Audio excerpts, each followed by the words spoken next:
कल कंगना ने जेनजी पर बात कही थी, कहा था कि जिंदगी में इतना भद्दा कुछ नहीं देखा, असभ्य भाषा का इस्तेमाल हुआ, गालियों वाली रील्स पर नाराजगी जताई, प्रदर्शनकारियों को गटर जनरेशन बताया, प्रदर्शनकारियों की परवरिश पर सवाल उठा दिया।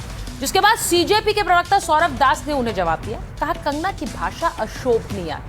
अगर आपके परिवार में कोई जेनजी है तो ऐसी भाषा का इस्तेमाल करेंगे? उनकी पार्टी उनको गंभीरता से नहीं लेती।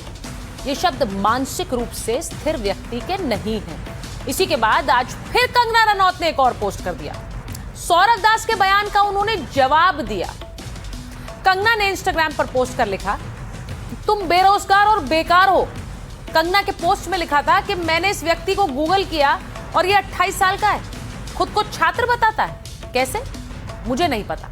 सांसद के रूप में अपने काम की आलोचना पर कंगना ने कहा कि नई सांसद के रूप में मैं काम के बोझ से दबी थी, क्योंकि मैं एक फिल्म निर्माता, कलाकार, लेखक और उद्यमी भी हूं। लेकिन सौरभ दास जैसा पूरी तरह बेकार और बेरोजगार व्यक्ति कभी नहीं समझेगा कि हर समय मांग में रहने का क्या मतलब होता है।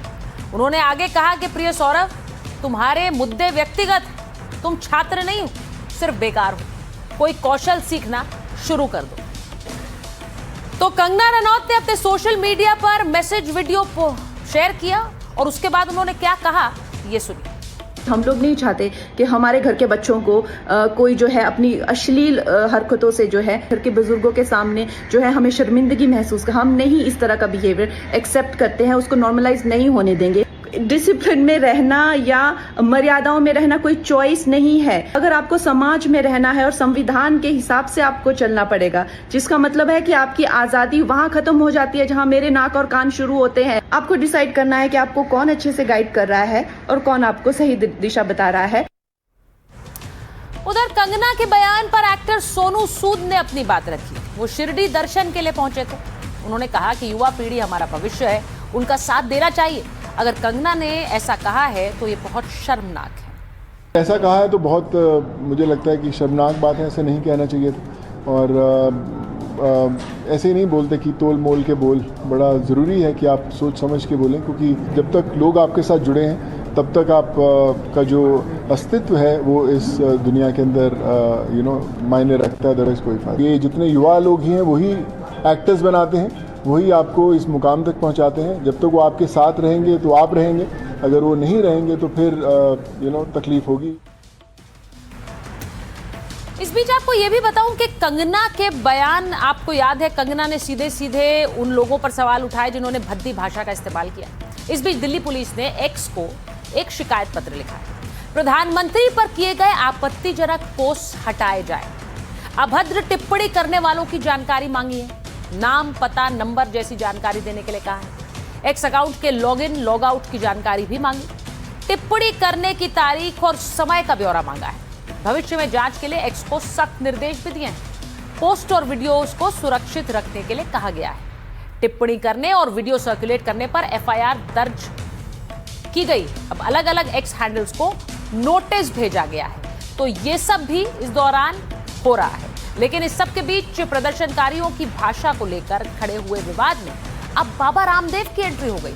स्वामी रामदेव ने कहा कि पिछले दिनों जंतर मंतर पर कुछ जेनजी ने इकट्ठे होकर भारत को बदनाम किया। गाली गलौज हमारी संस्कृति और हमारी प्रकृति में नहीं है। पिछले दिनों जंतर मंतर पर कुछ जेनजी ने इकट्ठे होकर के भारत को बदनाम किया। गाली गलौज हमारी संस्कृति और हमारी प्रकृति नहीं है।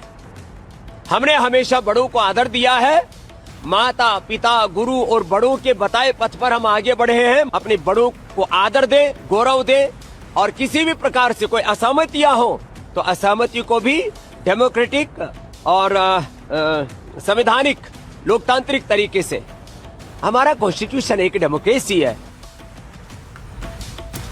अब जेनजी की भाषा को लेकर खड़े हुए विवाद को लेकर हमने खुद जेनजी से ही बात की और उन्होंने क्या कहा, जरा सुनिए।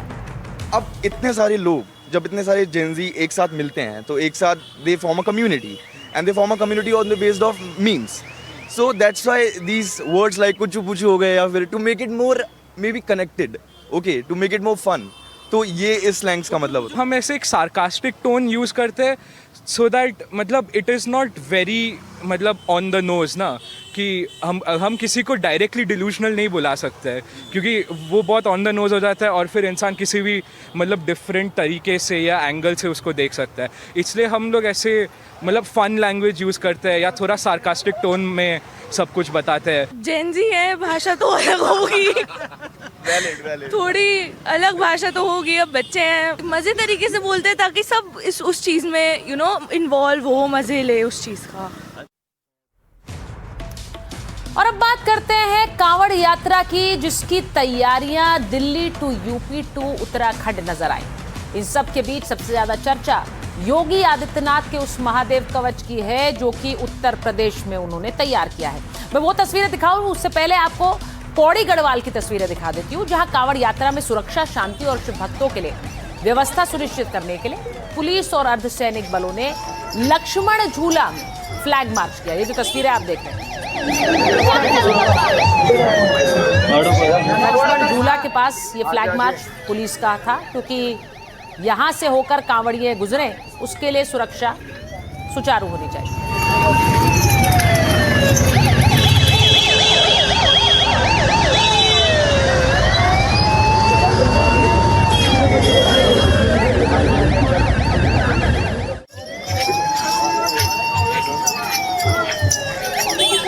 अब आपको अयोध्या की तस्वीरें दिखाती हूँ। अयोध्या में कांवड़ यात्रा की तैयारियां भी जोरों शोरों से चल रही हैं। भारी संख्या में श्रद्धालुओं के आने का अनुमान है। इससे पहले जो वरिष्ठ सीनियर अधिकारी हैं उन्होंने जाकर घाट का जायजा भी लिया और इधर जब कांवड़िए पहुंचेंगे तो किस तरह की व्यवस्था होगी उसे देखने की पूरी कोशिश की गई। उत्तर प्रदेश में कांवड़ यात्रा के दौरान निकले, इसे लेकर समय समय पर उत्तर प्रदेश के मुख्यमंत्री योगी आदित्यनाथ ने खुद संदेश दिया है।